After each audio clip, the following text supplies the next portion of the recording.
Bonjour et bienvenue dans cet 11e épisode de Journal d'une meuf enceinte pour la première fois. Cette semaine, on se concentre sur la semaine 25 et j'aborde des sujets tels que l'état de la chambre de futur bébé à ce moment-là, où est-ce qu'on en est, quelle langue on aimerait transmettre à bébé, comment est-ce qu'on compte mettre ça en place et mes galères avec les soutifs pendant la grossesse. Voilà, sur ce je vous laisse et enjoy. Semaine 25, jour 3, je crois. Donc, on est au début du 7e mois. Du coup, dernière ligne droite, 3e trimestre. Ces temps, j'étais pas mal fatiguée ces derniers jours, vraiment. J'ai pas spécialement senti le pic d'énergie du 2e trimestre que je voyais des vidéos dire ou des gens, ou j'ai entendu dire des gens qui ressentaient ce pic. Donc, je suis encore fatiguée. Voilà, c'est super. J'ai l'impression d'avoir été fatiguée depuis des mois. J'ai pas grand chose à dire à part que là, j'ai vraiment les repas qui restent là. Du coup, c'est dur de doser les repas parce que j'ai faim. Mais c'est là quoi. Et j'ai la dalle, mais j'ai encore le repas qui est juste là sous les côtes, là au niveau du sternum, et puis et les liquides qui sont là. Et genre si je me couche, ça peut remonter quoi. Vraiment, c'est pas agréable du tout. Mais voilà. J'ai un truc qui m'est revenu en tête l'autre jour, c'est que il y a quelques semaines, moi, on était au Portugal et on a vu ma cousine qui a eu 2 grossesses. Elle avait dit au Josie apparemment que ces 2 grossesses, elle a toujours pu mettre ses chaussures toute seule, qu'elle n'a pas eu de soucis. Et même la grossesse gémellaire, la dernière qu'elle a eue, elle n'a jamais eu besoin d'aide pour mettre ses chaussures. J'ai envie de dire, bah effectivement, t'as accouché en août. Tu mets des claquettes, des baskets, c'est facile. Moi là, mettre mes bottes, je peux vous dire, c'est galère. Hein. Et là, je mets des bottes que ça fait 2-3 ans que je veux les jeter. Et une fermeture de côté, sans fermeture, je pourrais pas les mettre. Vraiment, je galère. Déjà, mes chaussettes, je galère à les mettre. Le soir, je fais de ces bruits. Ah, et ce qui m'arrive hyper souvent ces temps, c'est. Enfin, ça fait déjà quelques semaines, quelques mois, mais genre, je suis dans la cuisine, je fais à manger ou je vais prendre un plat qui est bas ou comme ça et j'arrive plus à me relever. Du coup, des fois, si José est là, je lui demande à l'aide et il m'aide à me relever, j'arrive plus. C'est d'une tristesse. Mes cuisses, elles n'arrivent pas à me relever. Tout va bien.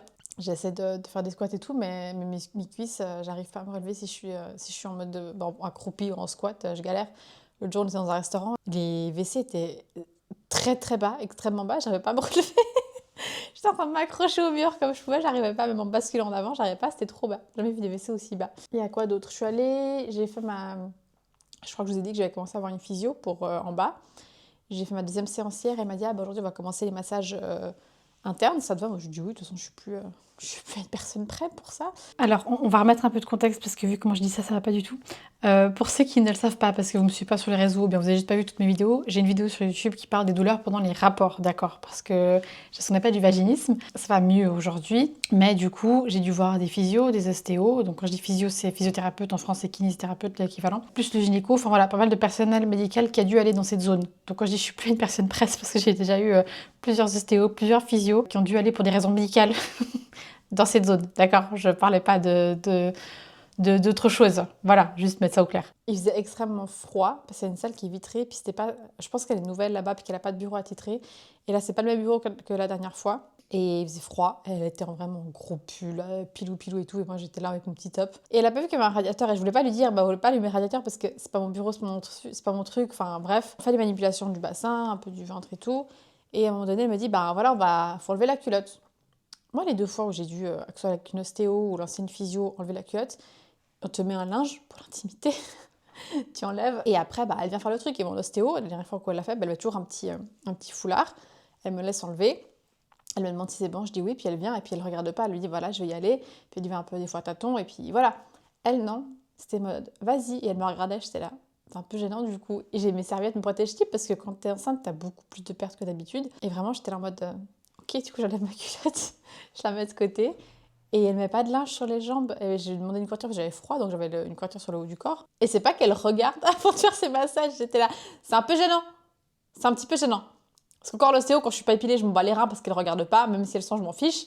Là, c'est un peu gênant parce que j'étais pas épilée correctement pour qu'on aille regarder là-dessous. Du coup, j'ai pas beaucoup apprécié la chose. Bref, ça a été et elle a fait ses massages, voilà, et puis elle m'a donné d'autres exercices à faire à la maison. Qu'est-ce qu'il y a d'autre? Il n'y a rien de bien spécifique hein, qui s'est passé ces temps. Juste que ouais, j'ai du mal à manger, ça apaise là. J'ai réfléchi, mais est-ce que j'ai des trucs qui se sont passés? J'ai fait des trucs ce week-end. J'ai de la famille du Portugal qui est venue en Suisse pour aller faire un marché Noël qu'on a dans la région. Et à la base, je devais aller avec eux. Et plus tôt dans la journée, j'avais un rendez-vous chez le médecin dans cette ville et j'ai vu qu'il y avait pas mal de monde, vraiment beaucoup pour un jour de semaine. Et du coup, bah, on a d'abord été dans un autre marché Noël avec ma famille, puis je dis, moi je vous rejoins pas, enfin je vous suis pas pour l'autre parce qu'il y a trop de monde. Et même mon gynéco, il m'a dit, bah évite genre le marché de Noël un dimanche quoi, parce que c'est blindé. Là, c'est pas un dimanche, il y avait déjà pas mal de monde. Du coup, j'étais là, bah Je fais juste un petit tour avec vous. Et c'était compliqué. C'était marcher ce jour-là. Mon Dieu, c'était dur. Je suis essoufflée. Je ne peux pas marcher et parler. Hein. Ça, vraiment, respiration, je ne suis plus. Ah, c'est bizarre de voir tous ces changements, ces trucs que tu n'arrives plus à faire. Mais encore une fois, je pense que si j'avais été plus enfant au moment où je tombe enceinte, ça aurait été plus facile, je pense. Peut-être pas, hein, j'en sais rien. Après, on est toutes différentes, les corps sont tous différents, toutes les grossesses sont différentes. Mais là, c'est vrai que c'est de voir que je fais un étage et je suis au bout de ma vie. Un étage et les dernières marches, elles sont dures. Hein. Alors qu'avant, tu fais un étage, c'est bon, tu fais un étage. Quand à un moment donné, j'ai habité au 5e sans ascenseur. Aujourd'hui, je serais incapable de faire ça. Ça me mettrait une demi-heure, je pense, je sais pas. Déjà l'autre jour, il y avait un endroit où je voulais prendre un escalator, il était en panne, j'ai dû prendre les escaliers à côté, il y avait beaucoup de marches. C'était compliqué. Hein. Je les ai fait, je suis arrivée au bout de ma vie. Et après, il y avait encore 2 escalators. J'avais pas le time, j'ai dû monter. C'est dur, hein. T'étais au bout de ta vie pendant une demi-heure après. Mais ouais, je crois que c'est à peu près tout pour le moment. Pas grand-chose à vous redire. Puis si jamais je referai une vidéo, quoi. Enfin voilà, du coup, là, c'est pour semaine 24, 25, je sais plus laquelle on est. Ben, voilà, c'est tout, je crois. Hein. Pas grand-chose... Pas beaucoup de news, je crois, à vous donner. Je réfléchis encore, mais... Ah si, il y a un truc. Je me suis inscrite à des cours de préparation à l'accouchement dans la piscine, dans l'eau. Et c'est sur plusieurs dates, il y en a 4 ou 5, je crois. Et les dernières dates, c'était 1 mois avant le mois où je suis censée accoucher. Et la dernière date, c'est au tout début du mois où je suis censée accoucher. Et j'ai jamais répondu à ce mail parce que j'ai pas vu qu'il fallait que je réponde. Moi, j'ai vraiment vu comme un courrier qui est sur la maison et par mail. Du coup, j'ai noté les dates dans mon agenda. Et ce matin, ils m'ont appelé en mode bonjour, on n'a toujours pas de réponse, il faudra nous redire. J'ai dit ah oui, c'est tout bon. Et on a validé par téléphone, je me suis dit je vais quand même valider par mail. Et en allant dans mes mails, je vois qu'en fait j'ai reçu un deuxième mail que j'avais pas vu, où les dates elles ont changé et elles sont décalées d'un mois parce que la piscine elle ferme à un moment donné. Et du coup, au lieu d'avoir mon dernier cours d'accouchement, genre de préparation à l'accouchement, genre 3 semaines avant l'accouchement, le dernier il est le lendemain de mon terme. Du coup, j'ai rappelé en mode bonjour. Les 2 derniers cours, ils sont un petit peu proches du terme. Il y en a un, il est 7 jours avant le terme, l'autre, il est le lendemain du terme.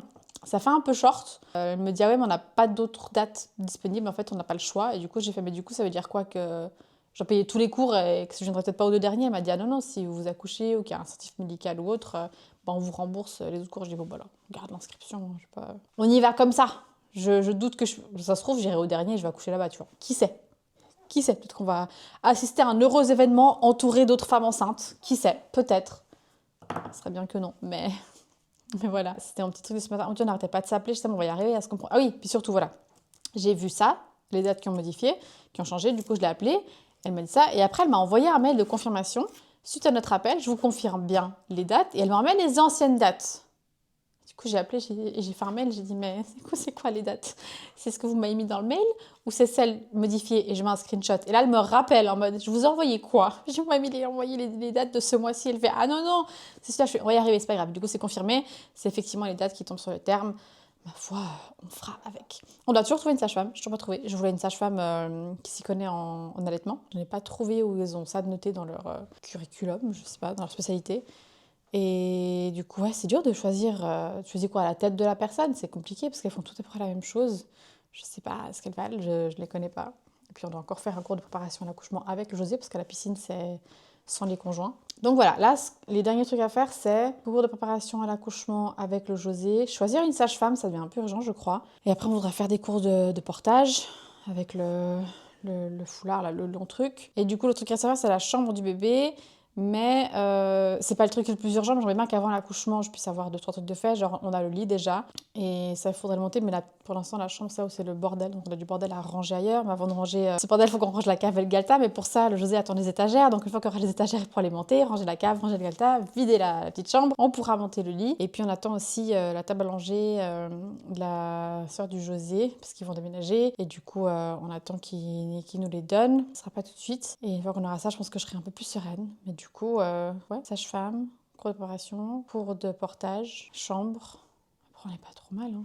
Faut que je mette, que j'avance un peu plus dans mes lectures. Et puis voilà. Du coup, ça fait 7 minutes que je dis que j'ai rien à dire. Après, il y a eu beaucoup de blanc, il y a eu beaucoup de coupés. Donc... Mais là, on est déjà à 12. Je pense qu'on sera peut-être à 8 de vidéos pour celle-là. Mais voilà.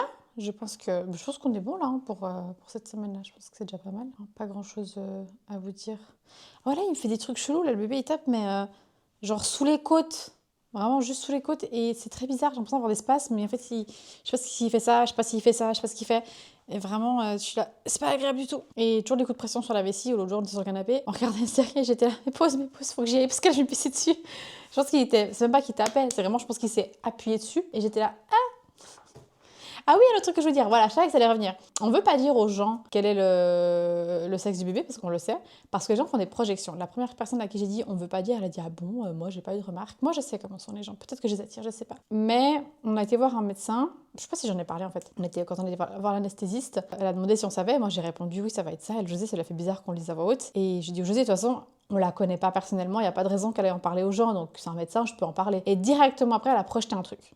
Voilà. Et du coup, ça m'a saoulée. Je sais pas ce qu'ils vont dire. Enfin, c'est genre, ah, c'est une fille, ah, bah du coup, il y a ça qui est chiant. Ah, c'est un garçon, il y a ça qui est chiant. Et du coup, en fait, je pense que je vais arrêter de dire aux gens qu'on sait. Je pense que je vais dire non, on sait pas. Voilà, comme ça, ils ne font pas chier. Mais en même temps, le fait de dire, on dit pas parce que les gens ils projettent, les gens avalent un peu leur langue. Parce qu'encore ce matin, j'ai vu un médecin et il m'a dit, ah, vous savez, j'ai dit oui, mais on dit pas. Puis j'ai dit pourquoi. Il fait, ah bon, ça m'a pas choqué. Après, il m'a dit, moi je suis sûre que c'est ça. J'étais là, d'accord, si tu veux. Et du coup, ouais, bah, la médecin, elle a confirmé le pourquoi je voulais pas dire aux gens. Et après, ils ont aussi dit, elle et puis la secrétaire qui était là, ou l'infirmière, je sais pas, qui a dit, ah ouais, mais c'est comme le prénom. Je vois, non, c'est le prénom, tu peux pas dire avant. Tu peux pas dire avant. Parce qu'une fois que le prénom il est là, bah, une fois que le bébé il est là, le prénom il est là, les gens ils vont pas te faire chier. Mais dire un prénom avant qu'il y ait un bébé, c'est le début des embrouilles. Les gens ils ont toujours leur grain de sel à mettre. Donc voilà. Là, pour les prénoms, on a avancé sur une liste. On a réussi à se mettre d'accord sur 3 prénoms. C'est déjà pas mal. Et celui que j'aime le plus de cette liste, on s'est mis d'accord, c'est là où je me dis, en portugais, il y a quand même pas mal de jeux de mots possibles. Du coup, je sais pas quoi faire avec ça me saoule. Parce que j'aime bien ce prénom. J'aime bien ce prénom aussi, il est cool. Enfin bref. Et ouais, pour le bébé, bah, vu que le José et moi, on parle portugais, après on parle un portugais qui est vraiment pas parfait parce qu'on a appris le portugais juste à la maison avec nos parents. Lui, il a fait l'école portugaise, moi pas. Mais on parle pas un portugais parfait. Il y a des mots qu'on prononce très mal ou qu'on connaît pas. Et bien évidemment, c'est posé la question c'est poser la question du quelle langue on va parler à l'enfant. On veut pas parler que français parce que sinon il parlerait que français. On pourrait parler que portugais les deux. Et du coup, il aurait portugais, français, puis le français, alors on ferait quand même du français pour qu'il ait à un moment donné, pas qu'il arrive à l'école sans rien. Mais du coup, on s'est dit, c'est bien qu'il y ait 3 langues. Sauf que la question c'était qui parle portugais. On s'est dit portugais et anglais, mais qui parle quoi? Je peux pas laisser l'anglais au José. Je peux pas laisser l'anglais au José. Il a beaucoup progressé depuis qu'on est ensemble, mais son accent c'est pas encore ça. Mon accent n'est pas parfait, mais je peux imiter un accent british. Il faudra juste que je me concentre beaucoup, mais du coup ça va me faire bizarre de parler anglais. Moi j'ai toujours parlé portugais avec les enfin un petit. Ça me vient d'instinct de parler portugais et du coup ça va me faire bizarre de parler anglais parce que j'ai jamais parlé anglais au quotidien. Et le portugais, bah, j'ai pas le choix que de le laisser au José parce que je peux pas parler les deux. Ils sont portugais, ils ont un accent bizarre chez eux. Ils prononcent des mots bizarrement. Mais il faut bien que je laisse quelque chose. Ma foi, je ferai des interventions peut-être à part des moments.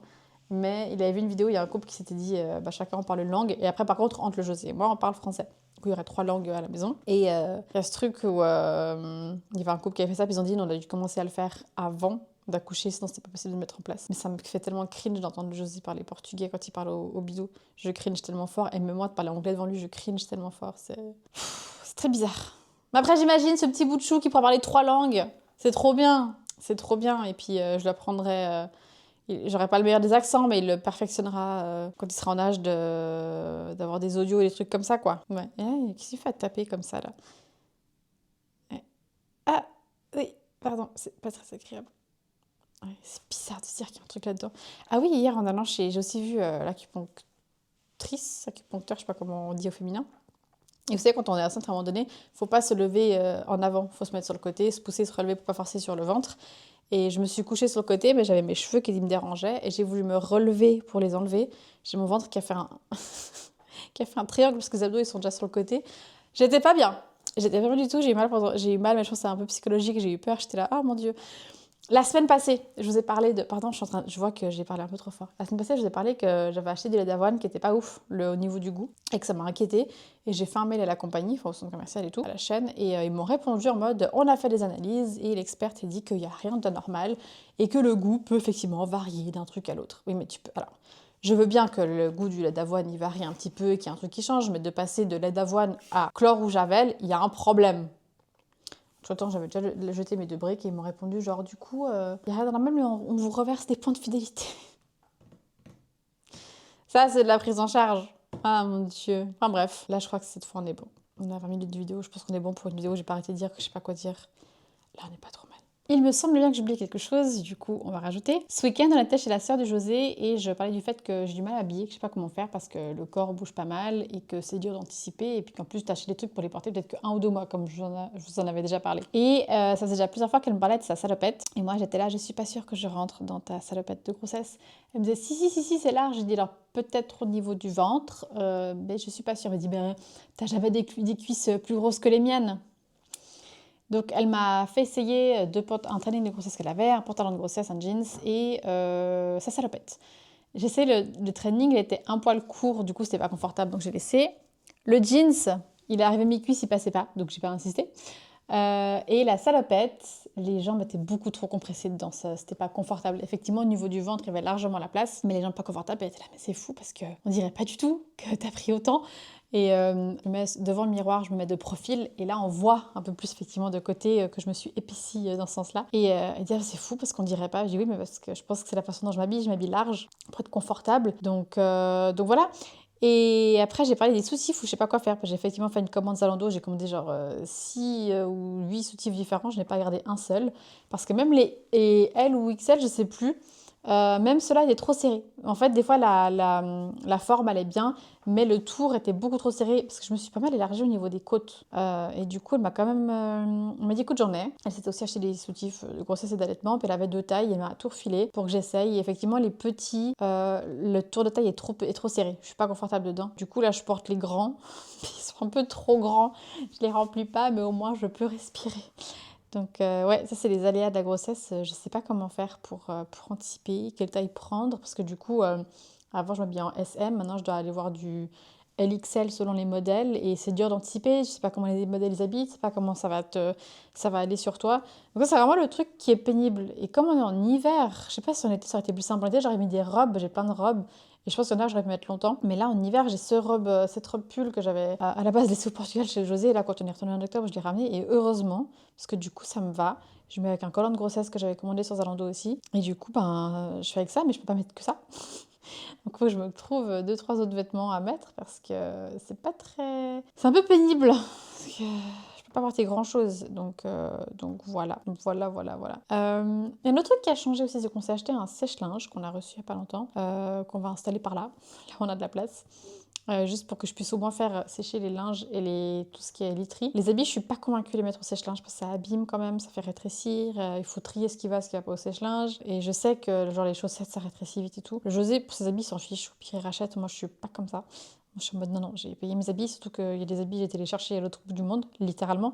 Donc, il n'y a pas moyen que je les foute au séchoir et qu'ils ressortent pas bien.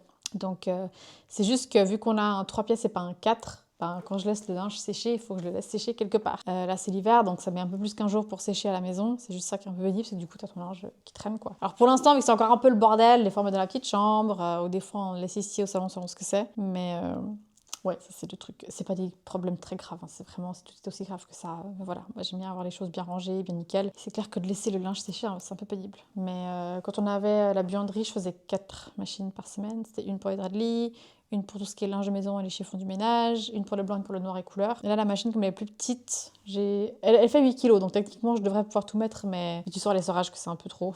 Donc, du coup, peut-être plus que 4 machines. Mais c'est vrai que l'avantage de la buanderie, c'est que je finissais mes lessives au plus tard à 11h, 11h30. À 5h, j'allais chercher mon linge et j'étais tranquille pour une semaine. Là, quand tu fais sécher à la maison, du coup, c'est une petite lessive par là, une petite lessive par-ci. C'est simplement pratique. Mais ma foi, on s'adapte. Et on verra. Voilà, c'était le petit bout qui manquait. Merci d'avoir regardé cette vidéo jusqu'au bout. N'hésite pas à t'abonner pour ne pas rater les prochaines vidéos qui sortiront toutes les 2 semaines, les jeudis. Abonne-toi aussi sur les réseaux, TikTok, Insta et Facebook pour ne pas rater une vidéo qui sont un peu différentes de cette série. Et si tu souhaites me soutenir différemment mais tu ne sais pas comment le faire, n'hésite pas à passer sur ma boutique Redbubble, boutique sur laquelle je mets mes dessins sur des goodies. Et il y a Patreon, selon le niveau que tu choisis de soutenir, tu auras accès à plus ou moins de choses et tu as surtout accès à la vidéo avant tout le monde. Et sinon, tu as aussi Ko-fi sur lequel tu peux m'offrir un petit café. Et voilà, tu as tous les détails en description. Merci beaucoup et abonne-toi!